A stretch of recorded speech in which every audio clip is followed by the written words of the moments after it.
Thanks for tuning in. You're watching Notepad. I'm your host, Ibrahim Sani. Over the course of the conversation of the past few months, we're talking about 5G revolution in the country. We've had Nokia over, we've had many other telcos coming over. Right now, let's enjoy the conversation with Ericsson because Todd Ashton is a person that I first spoke to when I was in BFM many years ago. And now he is at the tail end of his tour here in Malaysia. He is moving across the Pacific Ocean, sorry, the Indian Ocean actually, Yeah, that's right. to Africa. But before he leaves for Africa in a very tumultuous period of the world during the pandemic season, we have the opportunity to sit him down in this chair and have a conversation with him about what he thinks on the market of Malaysia when it comes to mobility, when it comes to connectivity, and of course 5G in the near term. Joining us, of course, Todd Ashton. Thank you very much for spending time with us. Thank you. We have to apologize because I think was last week when we wanted to have you on, connectivity was an issue. Yeah, it was. I wouldn't know whether it was Ericsson towers or whatever, but because it was a big problem, it still doesn't beat that whole face-to-face conversation. So let's do a quick take into your time here in Malaysia. You are at the tail end of your assignment here in this country. And of course, not just Malaysia, it's Sri Lanka as well, and many other countries as well. We want to know what you think about what has been done over the past 7 years, whether or not it was a truly remarkable journey of that 7 years period, or it's much of the same old when it comes to connectivity and 5G and 4G and LTE. I think, in short, it's been an amazing journey. When I came, as I was sharing earlier, I mean, what you did when you you got a car, you got yourself a Garmin to drive around. Now, I mean, no one has a Garmin, everyone does the Waze, right? That's because 4G came, and 4G has gone big time in Malaysia. And 4G has been the fastest adopted technology in the history of mankind until now 5G, which is, let's say, to start with, going even faster. Yeah, I think Malaysia's done a lot of things right when it comes to mobility and mobile. They assigned the high COE, the Center of Excellence for 5G, to UTM in 2015, or maybe 2014 even, and we started a partnership with them then to do the first 5G tests.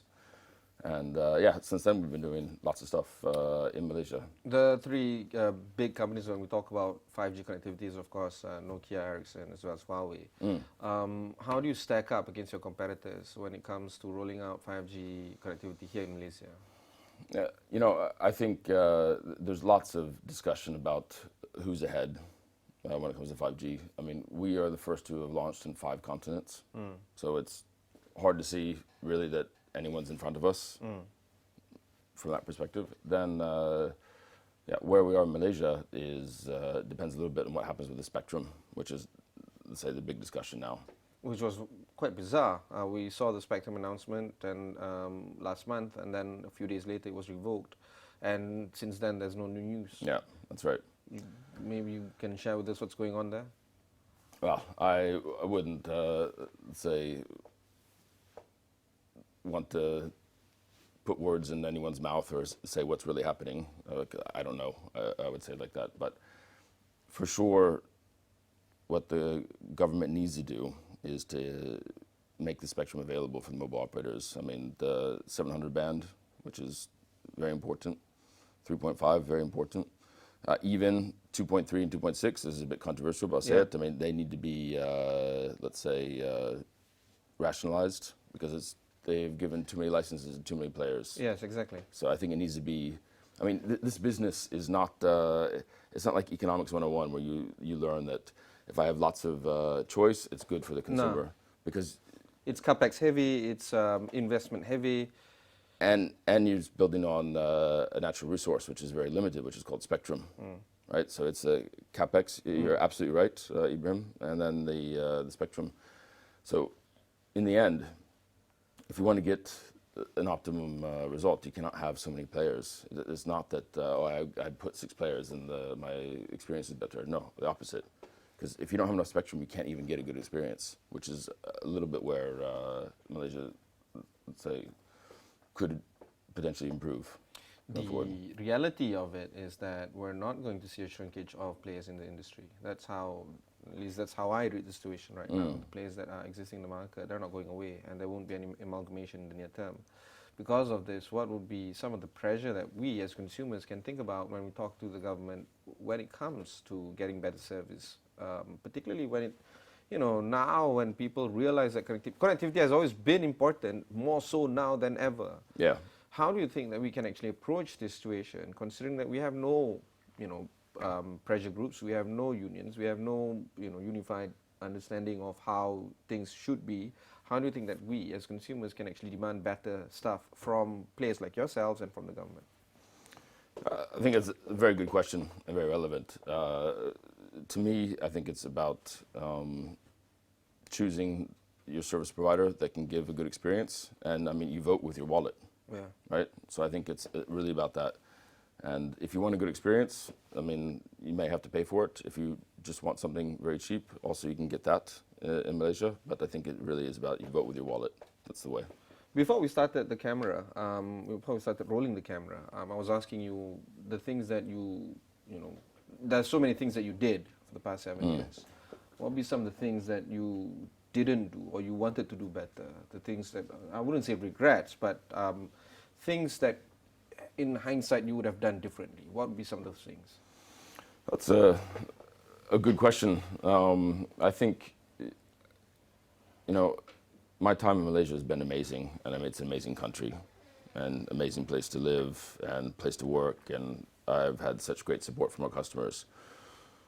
I think if I look back, I mean, maybe we could have done some things faster. So let's say all the progress we made, I mean, now we have great business with on top of Celcom, which has been our anchor customer for a long time, with U-Mobile, with Digi, with Maxis. Maybe we could have found a way to do it earlier, I think. Then I think the other thing I'm quite proud of is the project we've done, which is up in Kampung Dato' Hormat in the north of Selangor, which is the Connected Mangroves, which has a UN award. Actually, it's probably the first award that, I'm quite certain it's the first award that Malaysia ever got from the United Nations on the SDGs back in 2016. I think we could have made maybe more of a success out of that project. I think it's been really good, but we could have done maybe more noise around that one. I mean, really, how connectivity can change agriculture. I mean, it's one example where how we've taught the mangroves how to talk, gone from survivability of 20% to 80%. Yeah, the thing about having you as a guest is you were amongst my first on-air guests that I had the opportunity to interview, because moving from banking to broadcast, you were among the first. Because of that, it's a little bit more memorable in terms of the conversations that we had then.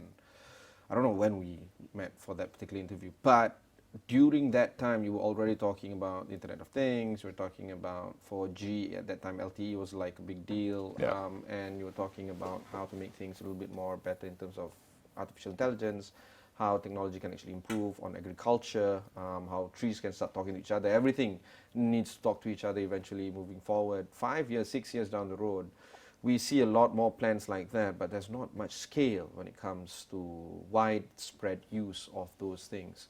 And back then, I wouldn't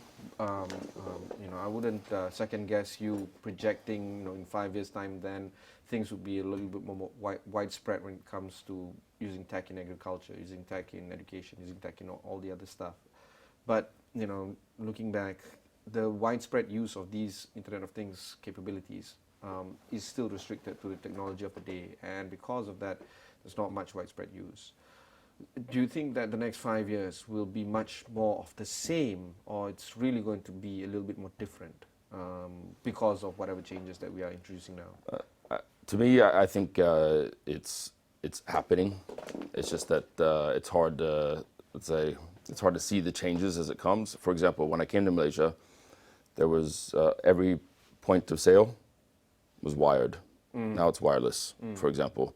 I mean, if I give one example, which I think is a good one. So I think these changes are happening. If you look at cars now, I mean, the level of, let's say, connectivity they have is totally different compared to before. So I think this is coming to our lives. I think it will happen. I mean, 5 years from now, I'll call in from Kenya. and let's have a discussion. I promise you it will be A lot better than what we tried last week. yeah, for sure. But but I think the Internet of Things is happening. I mean, it will happen. It's yeah. I think the point of sale example is a good one because it was not like that before. When you came to Malaysia, you had to go and take your card and go to the thing. Now you just right. It's totally different now. Okay, we'll take a short break before we come back and continue our conversation with Todd Ashton of Ericsson. Don't go anywhere.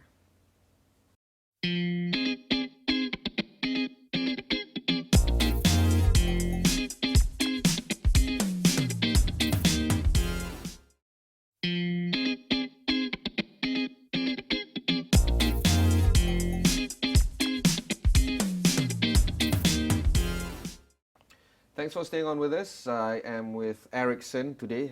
Let's talk a little bit about the report that came out a few weeks ago talking about the total mobile data traffic in Southeast Asia as well as in Oceania to grow 7 times in the next 5 years, well, at least from 2019 to 2024, which is by 2024. That growth of 7 times mobile data traffic, it's understandable. Nobody's going to dispute these kind of numbers, particularly when we saw how people used more and more connectivity during the MCO period, during the pandemic, not just in Malaysia but across the world. You know, services like Zoom, never before heard by the mass, is like a thing, right? Yeah, and right. it becomes a verb. I'm going to Zoom you later at 2 p.m. It's like a real shift of change. And of course, while there are a lot of tragedies that surround that whole pandemic story, there's a lot of new adoptions as well.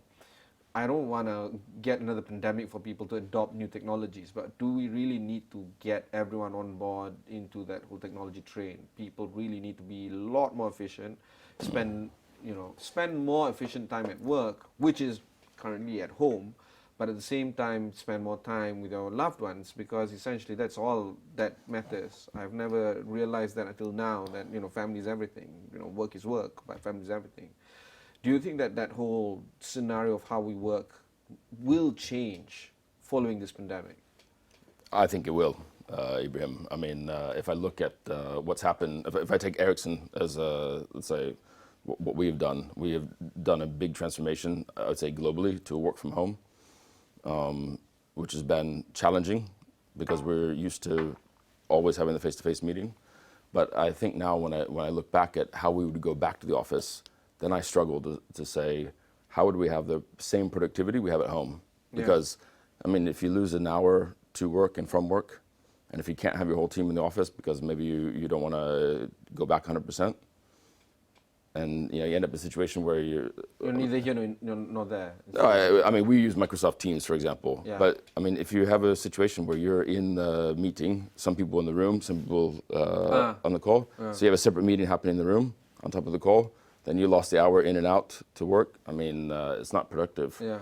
So I think we have seen a big change, a sustainable change in how we work. But because of that, do you think that people will slowly return back to how they do things before the pandemic? Or this is here to stay? I think this, I mean, for lack of a better word, the new normal or whatever, the strange normal is here to stay. But for sure it will be different. Then, that said, I mean, you need human contact somehow. Right. I mean, if you do B2B type like Ericsson, you need the human contact, but you can also create a lot of human contact over video. Yeah. So to me, it will be a long-term change what we've gone through now. Of course, your next assignment is in Africa. Tell us a little bit more about that market. Well, I mean, if we compare it to Malaysia, which is, let's say, more than 90% population coverage of LTE, Africa has only 11%. So. And that's increased to 50% from last November, where it was 7%. Wow. Yeah. So, okay, big number, but I mean, yeah, of course, the base is small, so whatever growth is so I think, I'm very sad to leave Malaysia. I will be very open with that. I think it's been amazing for my family, an amazing place, but I'm also looking forward to a new challenge. And I think what could be unleashed in Africa when LTE comes, just like what we had in Malaysia, I go back to the example on Waze. I mean, what could happen? I mean, all the companies that could come up in Africa would be amazing. So I'm really looking forward to seeing that. The competition will be you're not alone to this information. I mean, everybody knows about this information. The competition is going to be crazy. Do you expect a lot of fierce challenges coming in from your competitors? I do. I mean, our competitors are very strong, and they are very good. And I think for sure it will be tough. I think what we can do from an Ericsson perspective is really focus on ourselves. And I mean, we made a decision 2017 when our new CEO came in, Ibrahim, to really double down on the technology leadership, which also means being a cost leader. So you invest in technology not only to have the best features to get the performance, but also in the end, I mean, be a cost leader as well, which was a different strategy than what we had before. And I think that's what is working for us in Southeast Asia, and I believe it will work for us in Africa as well. So zooming out through the global strategy of Ericsson, touching back to what you are saying now, Ericsson has moved on from, from what it was. People at home would probably understand Ericsson to be just a mobile phone company. Yeah, that's right. You guys have left that business a long time ago. You guys have moved on to something very, very much more interesting right now, B2B business, infrastructure. Globally, you are everywhere. Just like Nokia, you are penetrating 5 continents, 6 continents. A lot of things can be said about Ericsson now. And what would be the next story for you guys? Is it more of this network and connectivity kind of business, or you might want to touch back on retail and see what you have there? No, I think let's say I would never want to say never, but okay. Because then when you do, I'm going to play this tape again. Yeah, exactly. So we would want to say never, but I mean our company strategy is very clear, and we have a very focused strategy, which is to serve the service providers, so the Maxis, Cellcoms of the world, only them, no one else, and just be let's say as good as we can be for them. So that's all of our R&D, which we really increased a lot the past few years, is to make sure the service providers are successful. Okay. That's our focus. Because we have to draw this conversation to a close, I want to pick your brain. You've been here for 7 years. You've been in this country for 7 years. You've been in this industry for decades. Do you think that Malaysia has what it takes to be the primal leader in terms of getting productivity out, not just for ourselves, but in the region as well? Our competitor, our nearest competitor is, of course, Singapore. That's the traditional competitor of Malaysia. But Vietnam, Indonesia is now fast becoming a real force to be reckoned with. And they have the population, they have the market, and they have the desire and hunger to go further and faster than us. And all the metrics that you've seen in terms of GDP per capita, in terms of export, they are beating us left, right, and center. We're far losing this match. What would be some of the things that you want to comment on when it comes to Malaysia's, sharpness in terms of getting it into the global market? I think it's a good question, Ibrahim. And I would say like this: having been in Malaysia for 7.5 years, I don't doubt the capability of the people, the skill you have in this market, which is why we have our operational headquarters for Southeast Asia here in Malaysia, because you have the people. I think. So the potential is there, but it needs to be unlocked. And I mean, one way to unlock it would be, for example, to accelerate 5G. I mean, already the ideas have existed since 2015 when we started with UTM. We've been lobbying since 2017. But unfortunately, Thailand and Singapore are managing to launch before Malaysia. And I think to unlock the creativity, it's to really create the potential of Malaysians. It's really to create this digital platform where everyone can together innovate and make stuff happen. I believe a lot in Malaysia, actually. But, the unlocking of potential has always been that conversation that I've had with all my guests when they come to this show. But it seems like this lock has not yet been unlocked. Do you think that there's a desire or hunger for us to actually truly rise up to the potential that we already have? I personally believe so. If I go to a place like Kuching, I see the diversity of Malaysia. I mean, you see everyone sitting together around a table, Malay, Indian, Chinese, debating a topic. I think that embracing diversity unleashes the creativity for the country. I think that is the way forward, in my opinion. With this pandemic casting a very long shadow over the markets that we are going to penetrate, including China and the US. These are the traditional Malaysian exports anyway. Singapore, how is it going to be different when it comes to 5G rollout? Do you think that we need to rethink on how we roll out things differently, or it's, can do the same business the way we did before? I'll give my opinion after 7.5 years here. I think if we really want to, say, give a good service to Malaysians, want to solve the problem of the digital divide between rural and urban, which I think is a big issue and on everyone's mind, how you make sure that if you come from 10 kilometers outside of Kuala Terengganu, you can actually get proper broadband service. I think companies, manufacturing companies, for example, they want to be better connected. And then we as people, we want to have a better service, right? To better customer. I mean, the only way this is really going to happen is if we rationalize the way the spectrum is allocated, and you give it to the ones who actually are willing to invest the real money to make it happen, like a Celcom, for example. They invest, it's to look at their report. Maxis invest, Digi invest, U-Mobile invest. Those four invest. So I think at the end, it requires rationalization. And yeah, that's to solve these four problems. I think it's not about 5G, it's also about 4G, but it's about how we use the spectrum and the natural resource in the right way to make it happen. Fantastic. What a way to end. That was my conversation with the outgoing boss of Ericsson, Malaysia, Singapore, and Bangladesh. If you missed any part of this interview, just head on to astroawani.com, look for Notepad over there. You can also download this episode on your mobile devices. Just download the Astro AWANI app wherever you get the application. Until next time, thanks very much for watching, and goodbye.